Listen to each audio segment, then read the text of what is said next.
So picture this. 40-story corporate headquarters under siege, hundreds of hostages, SWAT teams surrounding the building. But the real game-changer wasn't the tactical teams outside. It was the quiet janitor on the 15th floor who'd been memorizing every blueprint for years, waiting for a mission that would finally matter again. Metropolitan Tower, New York City. 40 floors of glass and steel, a giant piercing the sky. Inside, 3,000 employees, dozens of companies, billions of dollars worth of business flowing through its veins.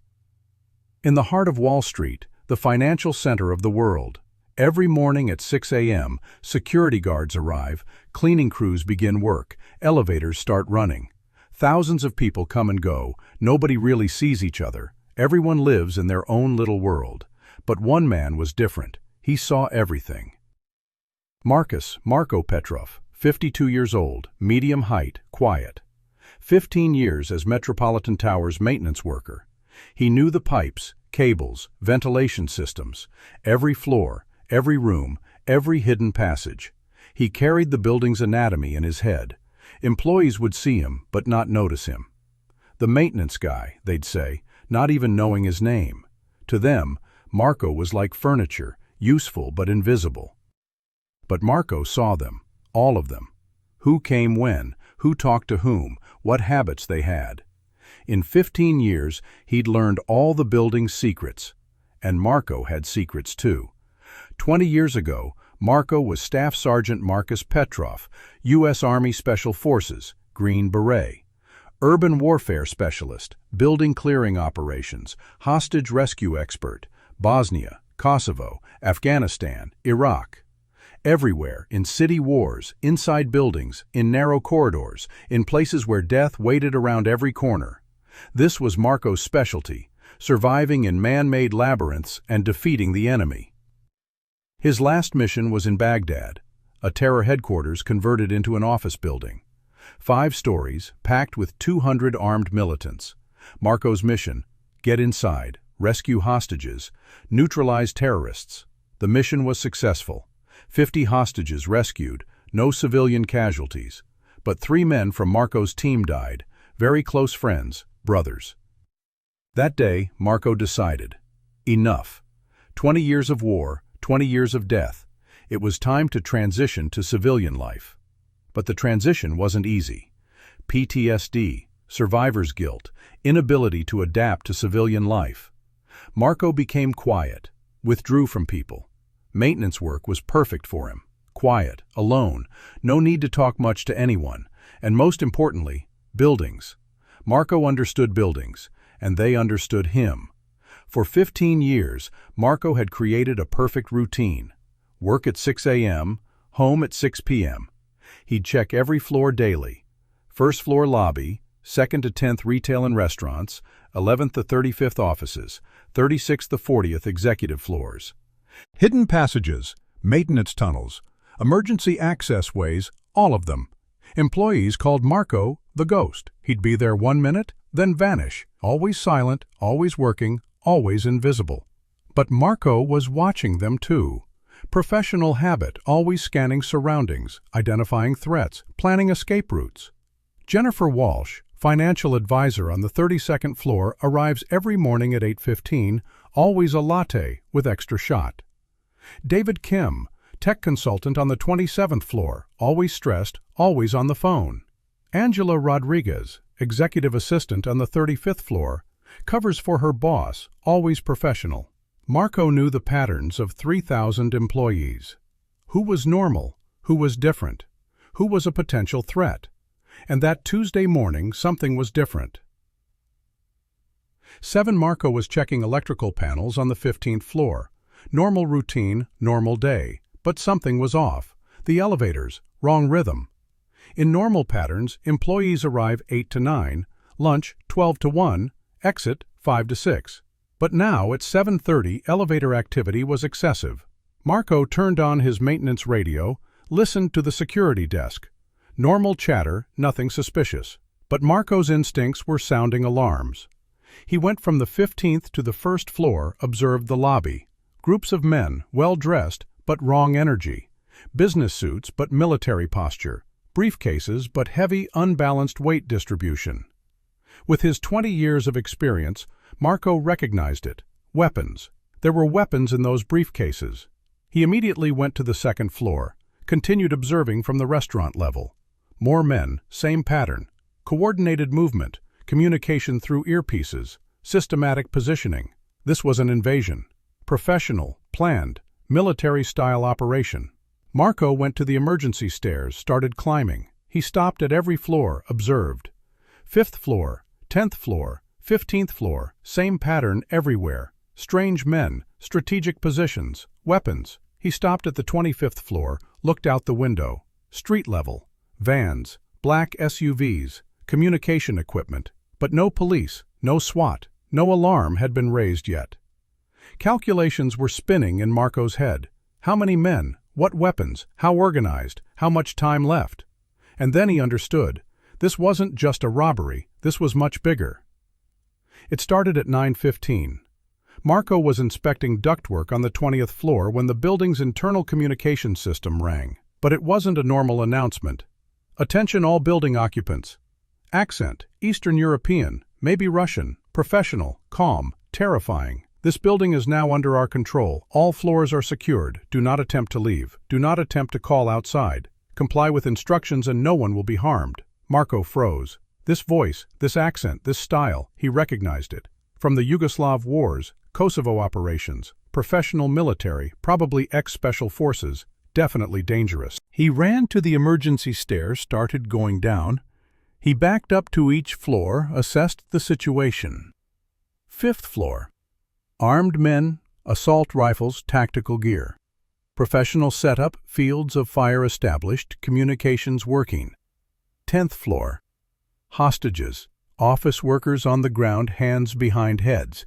Silent, terrified, compliant. 15th floor. Command post. Multiple screens, radio equipment, coordination center.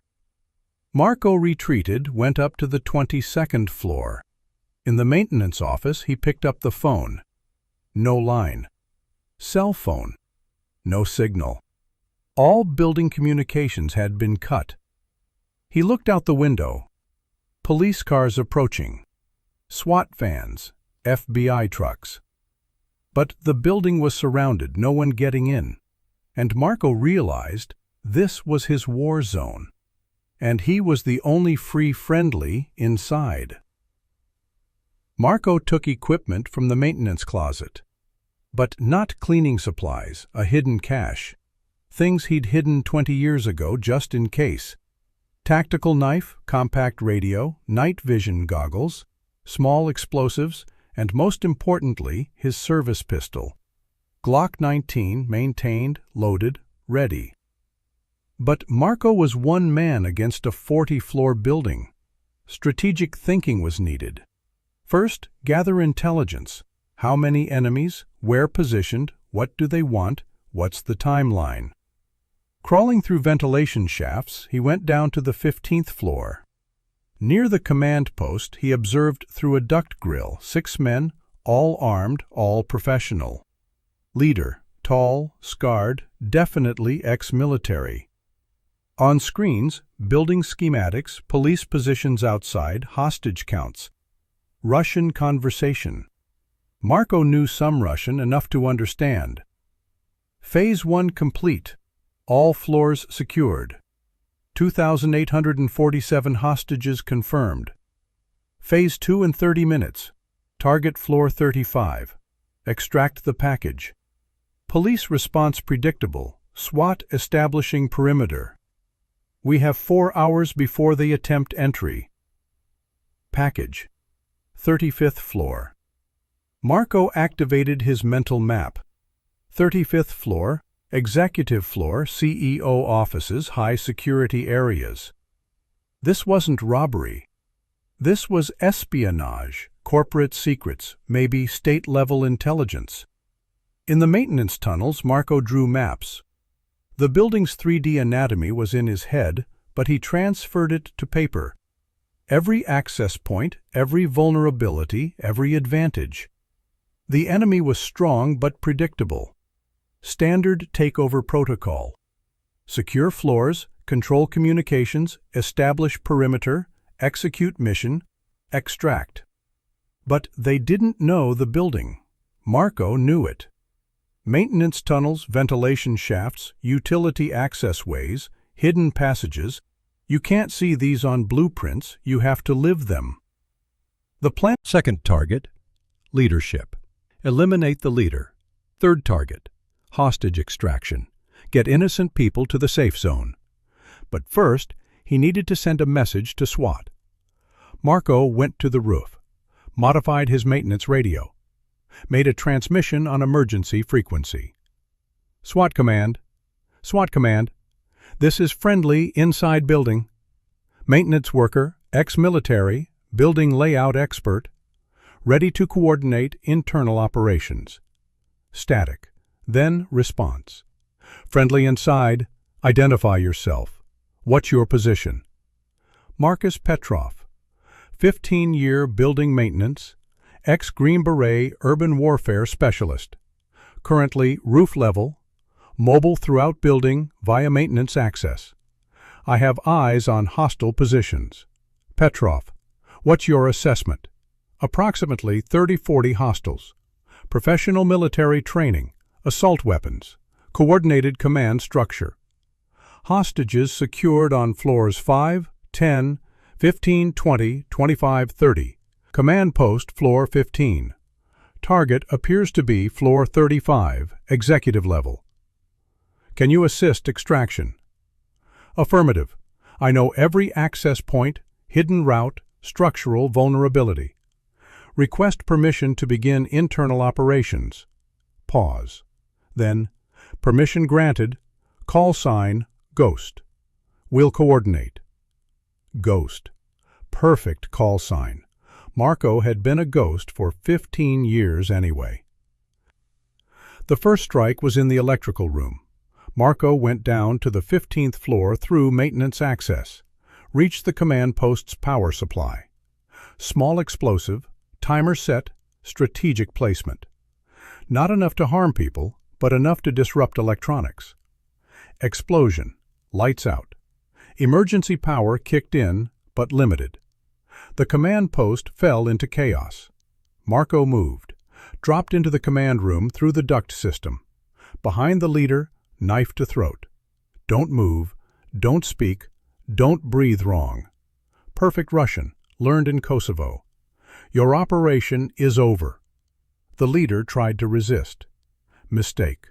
Marco disabled him with 20 years of training. Non-lethal, but effective. Other terrorists confused. No communication. Leader down. Marco grabbed the leader's radio. All units, abort mission. Police inside, we're compromised. Extraction point Alpha, move now. Chaos. Terrorists started moving, leaving positions, heading for exits. Perfect. Marco radioed SWAT. Command, Ghost. Hostiles moving to extraction. Floors 5 and 10 partially clear. Beginning hostage evacuation. Copy, Ghost. SWAT teams preparing entry. Guide hostages to stairwell Alpha. Marco dropped to the 10th floor. Remaining guards confused, leaderless. Marco picked them off one by one, silent, professional, deadly. Floor by floor, systematic clearance.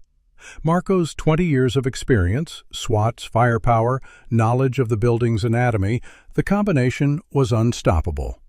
35th floor, final resistance. The terrorist leader's lieutenant, 4 remaining men, executive hostages. Marco observed from ventilation, standoff situation. Police outside, terrorists inside, hostages in the middle, radio to SWAT. Final hostile position, floor 35. 4 tangos, approximately 12 hostages. Requesting permission for internal assault. Ghost, too dangerous. Wait for backup. Marco looked at the hostages. Angela Rodriguez, executive assistant, always professional, now terrified. David Kim, tech consultant, always stressed, now fighting tears. Jennifer Walsh, financial advisor, always confident, now shaking. These were his people people he'd seen every day for 15 years. "Command, ghost going in. These are my people." Marco dropped from the ceiling. The terrorist leader turned, weapon raised. Marco was faster. Single shot, center mass, down. The other three panicked. Marco's advantage, building knowledge. He cut the emergency lighting, room went dark. Night vision goggles active. Marco was like a ghost. One by one, silent takedowns. Terrorists couldn't see him, couldn't track him, couldn't fight him. 3 minutes, 4 terrorists down, 12 hostages safe. Angela Rodriguez looked at Marco. You're the maintenance guy."